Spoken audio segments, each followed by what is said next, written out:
So something that I said in the last lesson was that Redbubble actually rewards people who create designs and promote them on Instagram and other social media platforms, and promotes them to Redbubble, promotes traffic to Redbubble.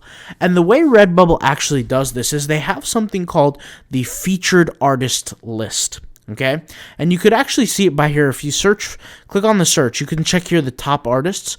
We can click on, for example, Illustrata Design here, which is one of my favorite top artists. If we look here and we click on view artist profile, we can see here it says featured artist, and that's because this person is heavily promoting Redbubble through Instagram.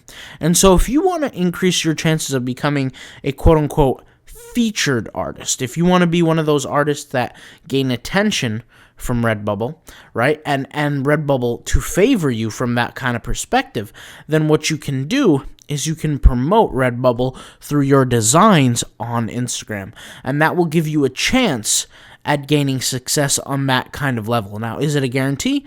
Of course not, right? Redbubble cannot guarantee you these things, but what it can do is it can improve your chances.